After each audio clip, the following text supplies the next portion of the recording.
अब वो दिन वो ख़त्म हो गया है। अब अवैसी और अवैसी के 3 लाख नौजवान घर घर जाके उसके पैगाम को पहुँचा रहे हैं, जहाँ आज तक पढ़ाई स्टार्ट नहीं हुआ। एएमयू को देख लें कि 2012 में बहुत लड़ झगड़ के हम लोग ज़मीन लिए नीतीश कुमार से, एनएच जाम और रेलवे जाम करके ज़मीन लिया गया था। उस ज़मीन को अगर फंड नहीं दिया गया, वो वही सरकार है, नहीं बना सकते हैं अकेले दम पर।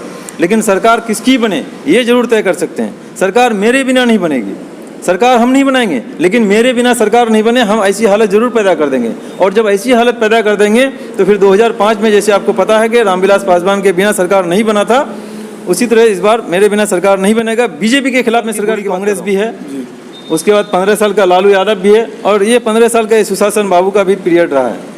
70 साल आज़ादी के हो गए, अभी भी ये सरकार चारों जिले में जो बदहाली है, यहाँ पर जो मुख्य फसल है मक्का, जो 800 और 900 में लोग बेचने को मजबूर है।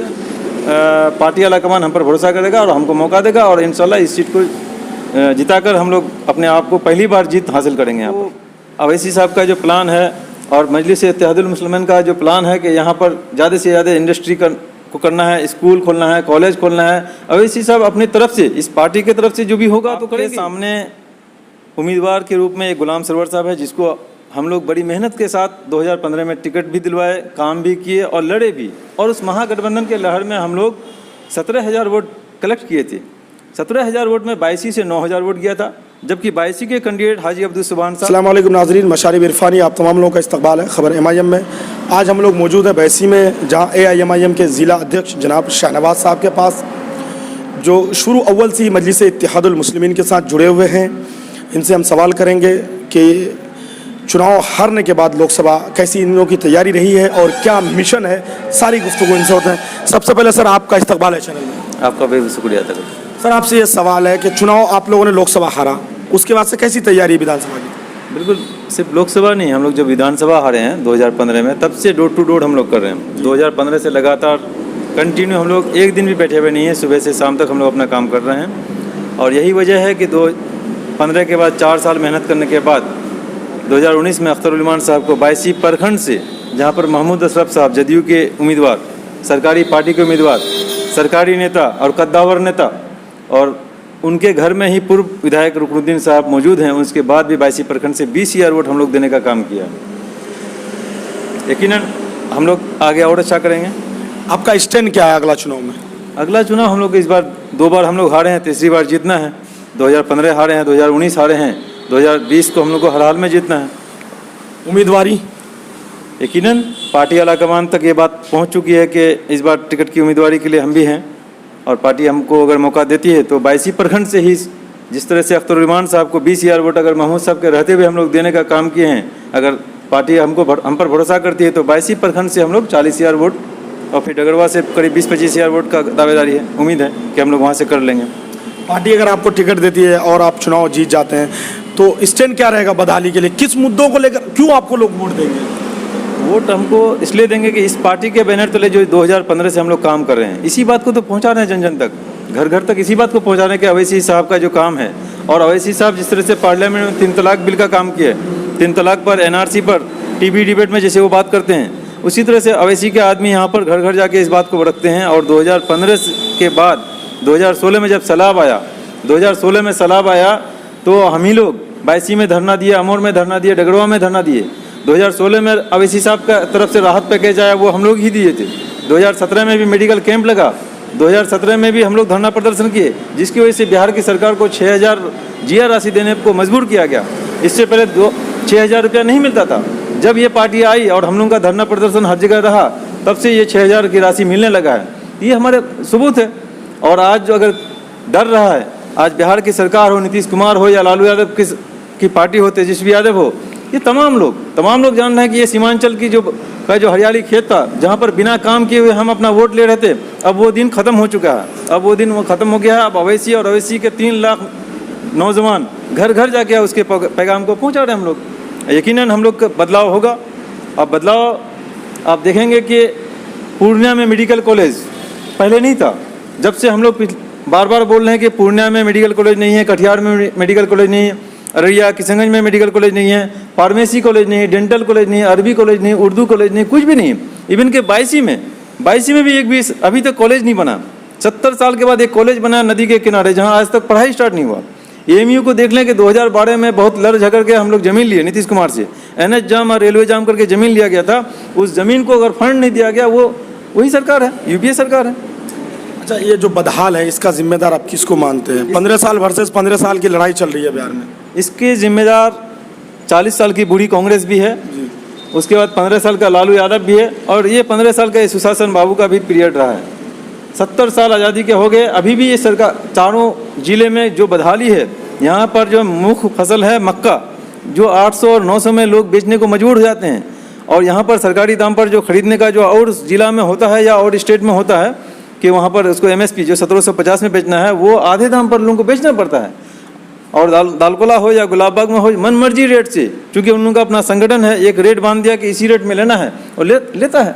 और यहाँ कोरोना के इसमें महामारी में जो लोग बाहर से आए थे मजदूर लोग, वो आज यहाँ से भी मजदूर लोग जा रहे हैं। तो यहाँ का जो जीडीपी टिका हुआ है वो बाहर के पैसे पर टिका हुआ है।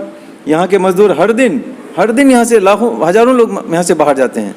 ऐसे में अगर आप लोग जीत जाते हैं, आपकी पार्टी का विधायक जीतते हैं, तो फिर आप क्या करेंगे यहाँ? क्या ये रोजगार देंगे या पलायन को रोक सकेंगे? यकीनन हमको अवैसी साहब का जो प्लान है और मजलिस इत्तेहादुल मुस्लिमीन का जो प्लान है कि यहाँ पर ज़्यादा से ज़्यादा इंडस्ट्री को करना है, स्कूल खोलना है, कॉलेज खोलना है, अवैसी साहब अपनी तरफ से, इस पार्टी की तरफ से जो भी होगा तो करेंगे ही। सरकार पर दबाव बनाएंगे।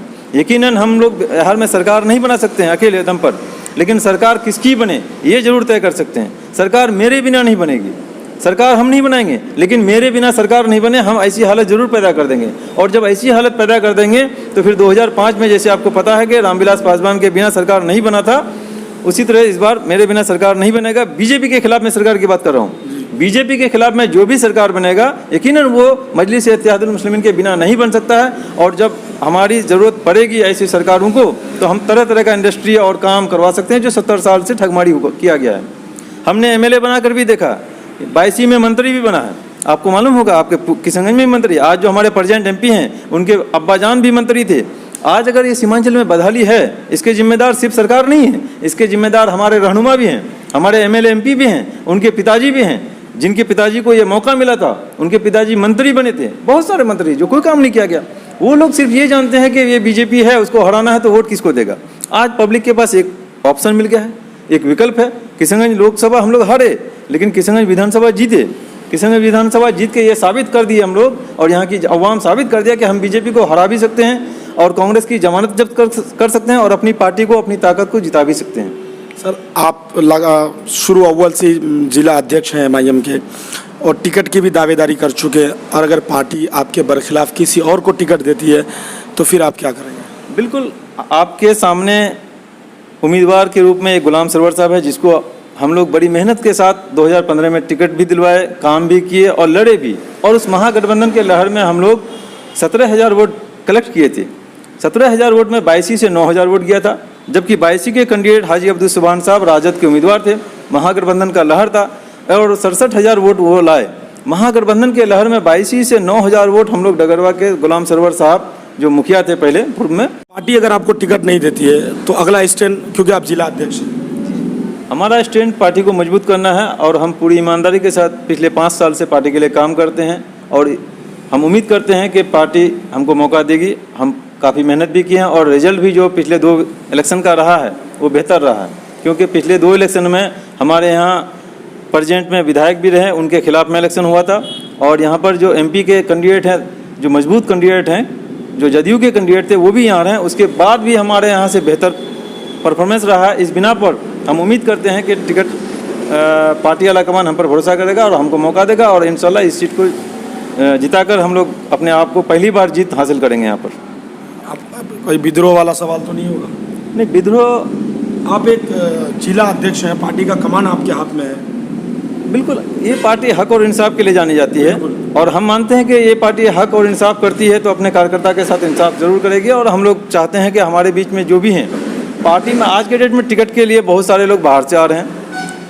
हम ये कतई बर्दाश्त नहीं करेंगे कि बाहर से किसी उम्मीदवार को ये टिकट दे दिया जाए। पार्टी के कार्यकर्ता के अंदर में, चूँकि बहुत मुश्किल से ये घर बनाया है, ये जमात जो खड़ी की गई है, हर जगह में, चाहे वो बायसी हो, अमौर हो, बहादुरगंज हो, हर जगह कोई ना कोई खेमा और पार्टी थी।